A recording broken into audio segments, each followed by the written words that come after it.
Hi guys, this is Arnold, the one hungry Hungarian. In today's episode, we're going to be traveling all the way to the wonderful land of Jamaica for one of their most well-renowned dishes of curry goat with rice and peas and a side of fried plantain. This dish is very delicious. It's going to be prepared in the Instant Pot just to get the meat extra tender and also to shave off anywhere from 45 minutes to an hour worth of cooking time because goat tends to be a fairly tough meat to cook. So let's head into the kitchen as I prepare this wonderful, authentic, traditional Jamaican delight.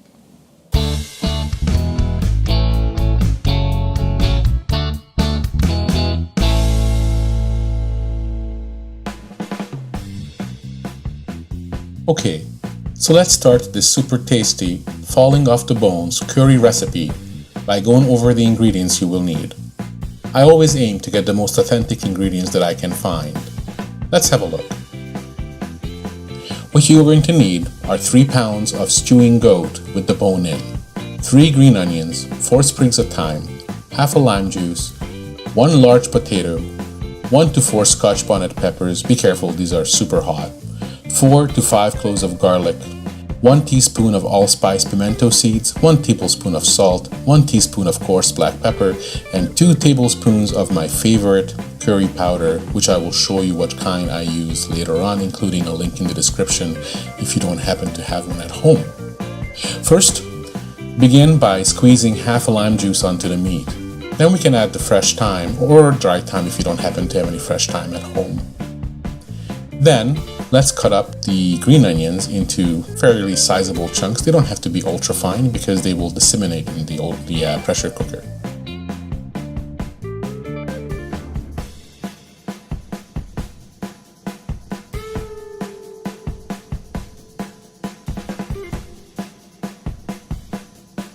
Next, we're going to get 1 tablespoon of the curry powder from the 2 tablespoons we have measured out earlier and add it to the meat along with a generous amount of oil of your choice. I was using a generous amount of olive oil.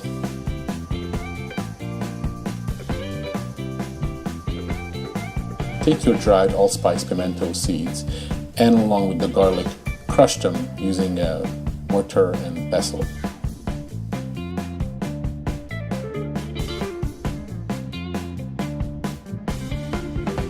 Once this is done, give it a nice stir through so the curry powder coats every piece of meat. I don't put any of the dry ingredients other than the ones I've just put, for example the salt, because salt has a tendency of drawing all the liquid and moisture out of the meat. So I just keep them away from them for now, and in the meantime we're going to refrigerate this for about 3 hours. Next, for the rice and peas, I'm going to take some red kidney beans and about 2 cups of warm water and mix it up and set it aside.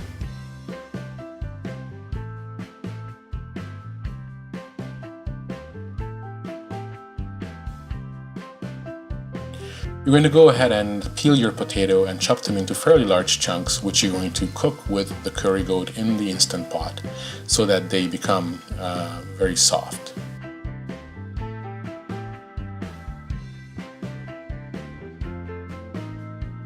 Next, you're going to turn on your Instant Pot for the sauté function.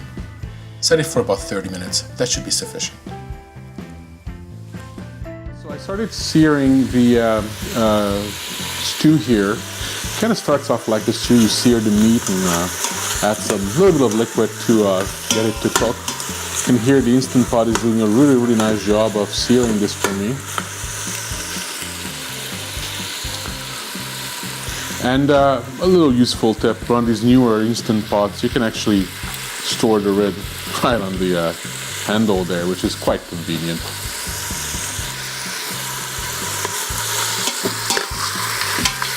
So once I get them into kind of a position that everything is covered in the bottom of the Instant Pot, just gonna not touch it for a good 5 minutes.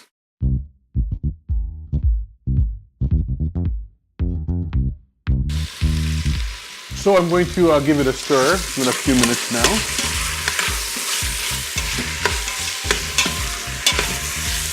Now, as far as the ingredients go, I'm using a Jamaican brand of curry powder. The package I'm going to show you is You can buy it in a lot of West Indian stores, I would imagine. Here where I am, there's 2 stores specifically that I know sell this. And when they get it in, I usually get a couple of bags of this, because this is probably the best curry powder for Jamaican flavors that I've tried. And it's it's pretty authentic.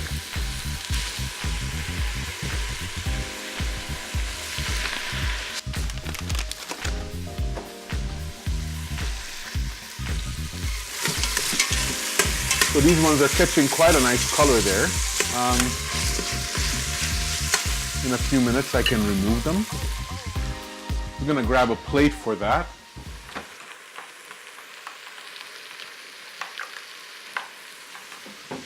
When they're ready. Excellent. So when these are cooked fully, they should be falling off the bone and soft and quite delicious. The potatoes, which I cut up originally or earlier, are going to be added to this, so that they pretty much cook almost into a mashed potato, just to give it some thickening for the sauce. And it's traditionally served with rice and peas, which I'll be preparing as well.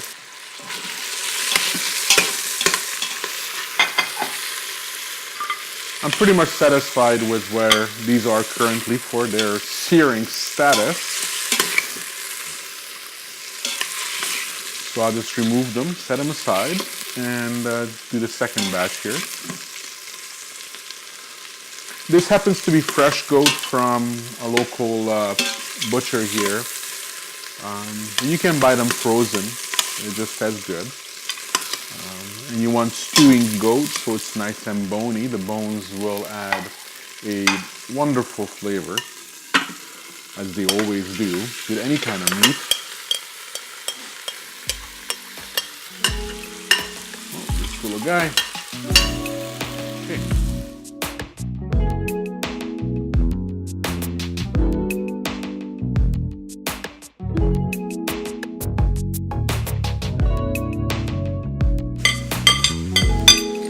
Now I'm going to actually start seasoning it a little bit more, because I don't like to put salt on the meat up front. It'll draw a little too much liquid while you're trying to sear it. So I always wait for things like salt to put sort of towards the time that you add the liquid to it, which is about to happen here. So what I'm going to do, I'm going to add the other ingredients. Add all the nice curry powder here, add the peppers and the salt, and yes, I'm gonna toss in my favorite thing in the whole world, which is this lovely Scotch bonnet pepper, which sort of been burst, but that's okay. I like the heat. This dish is gonna be nice and hot. If you don't want to have all the heat, I would still recommend putting in one of these lovely peppers. Just don't burst it, and it should not get most of the heat in, but it will still have plenty of the flavor. So here we go. I'm going to give this a nice stir.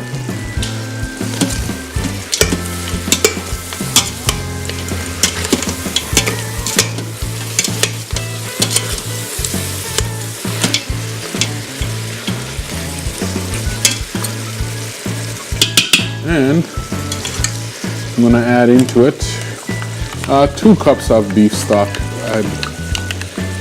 Let's see what 2 cups look like, or how high the water will come up. And that's actually, there's a little bit of stock that didn't quite dissolve, but that's fine. It'll get dissolved in there. Give this a nice little stir in. And we're just about ready to set the Instant Pot. I am going to add the potatoes. Actually, I'm going to add them now. They're nice and big and chunky, and that should mean that they're going to still be together in one piece when I open it. and then I'll show you the next step afterwards. So here comes the potatoes. Lovely.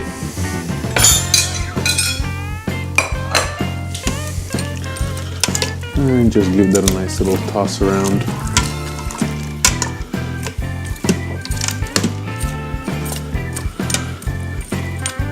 Okay. And now I'm going to put the pressure cooker on for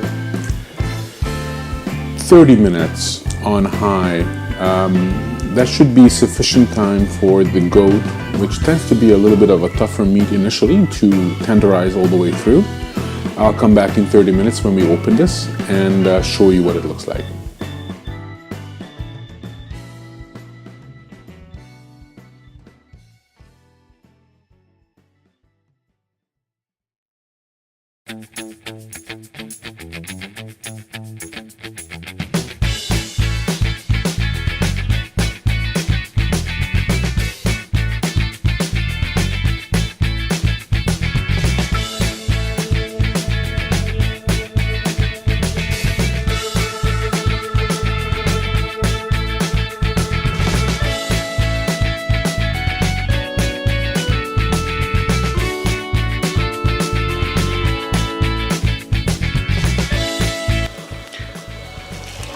So I have 6 cups of water, for which I'm adding the beans. And these beans are going to soak for a good for a good 45 minutes to 1 hour. I'll check on them in a little bit, and when they get about 3/4 of the way fully cooked, I can add the rest of the ingredients. I didn't have enough time to soak them overnight and all that stuff for the video today, so I'm just doing this as a bit of a shortcut method. It'll take about 45 minutes to get them to soften enough to add the rest of the ingredients. Now, mind you, the 6 cups of water I used are gonna evaporate quite a bit of it, so we'll be probably replacing it. I'll be judging it by the way it looks more than anything else, but when the time comes. So in the meantime, it's just gonna stay boiling. Okay, I'll come back to this in about 45 minutes. The one thing I forgot to mention to you guys is that I put the green onions, thyme, salt and pepper, garlic, as well as pimento seeds into the mix at this time to allow all the flavors to cook through in the next 45 minutes. Okay, so I'm going to be checking on the beans now. They've been cooking for a good 45 minutes. As you can see, the amount of water has greatly reduced. It was up to probably just about here before, but that doesn't matter. I would say that maybe 3 cups of water left. I'm just going to give one of these beans a bit of a test to see how firm it is still, if it needs more time. And it's fairly easy to split them in half. So I'd say they're just about ready to have some more wonderfulness added to it. And one of the keys to making Jamaican rice and peas is using coconut milk. As I said earlier, I like to use the full fat one. It has full flavor, and I'm actually going to add the whole can. I like the flavor of coconut rice and peas. And I might need to add a little bit more water. I'm going to add 2 cups of parboiled white rice. So this is just plain parboiled white rice. I'm just going to add that in. And you're going to do this without covering the dish. Most rice dishes are probably made with the dish covered that I've done, except this one. This one I use uncovered, and I'm just going to see how much. Yeah, I think it's actually, I'm going to try with this much liquid that's left. And I'm going to bring it up to a nice boil and then just reduce it to a slow simmer. And you'll see this will start to absorb all the moisture and cook nicely. So guys, I'm going to be also serving on the side of the dish a little bit of fried plantain. Again, very traditionally a Jamaican side dish for meals like this. So all you have to do with this is to cut the ends off the plantain. So all you have to do with your plantain is you're just going to cut your knife into the skin just deep enough to pierce the peel. You don't want to cut it too deep, but you want to go deep enough so that you'll be able to separate the peel from the fruit itself. This is the only way to do it, is really from the side. If you try to peel it from the top, unless it's super ripe, it won't come off so easily. It'll leave big chunks behind. So this is the most efficient way to do this peeling process. I know they have to do a video for how to peel a fruit, but it is a bit tricky, but once you do it once or twice. So then, and I usually cut it in half. You do have different ways of cutting it. You can cut it into like circles all the way down or whatever, but in my household we kind of like to cut it lengthwise on an angle, like so. And you know, we can make it different thickness or whatever. We do, I'm doing probably about 3-4 millimeter thickness slices along there, so maybe like 1/8 of an inch in thickness, and you just spread them across your cutting board there. The reason you're going to do that because we're going to be adding something to it momentarily. There's several toppings you can add to this. We normally only do sea salt as a spice on it, but you can put things like nutmeg and cinnamon. They're quite delicious as well, but they have a more dessert-y flavor at that point. This is a side dish for a main course, so cinnamon or nutmeg is not really, maybe not as appropriate as without. But yeah, just sprinkle a bit of salt, and you'll be doing that on both sides before you put it into the oil, which you're gonna, get to a temperature so that it starts sizzling as soon as you put it into the oil. Let's continue once I immerse these plantains in the oil.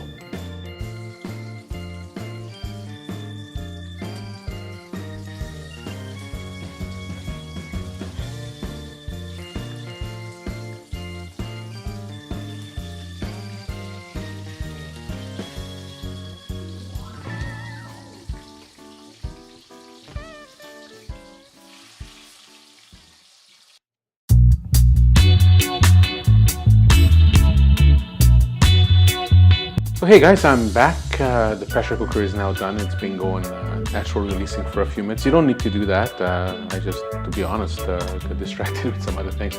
So anyways, it's finished now. I'm going to release the pressure. You always got to be careful doing that. Kind of stand off to the side.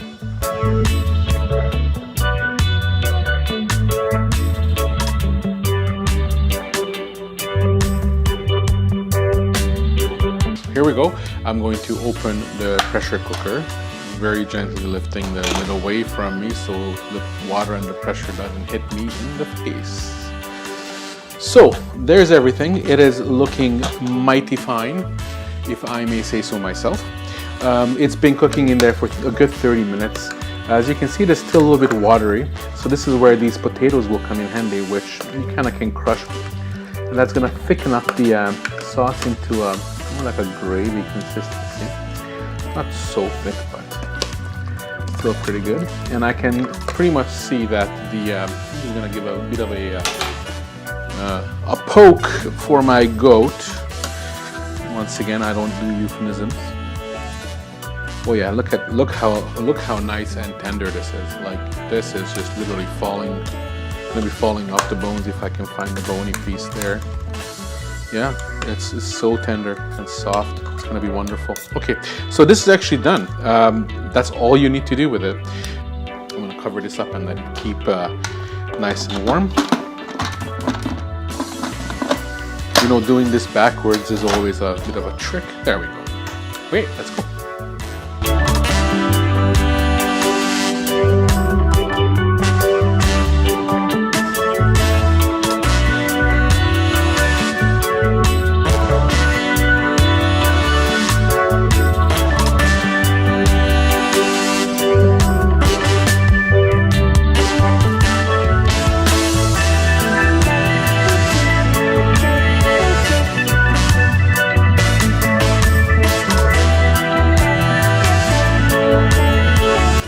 Hi guys, thank you so much for joining me today as I prepared this traditional, authentic Jamaican recipe.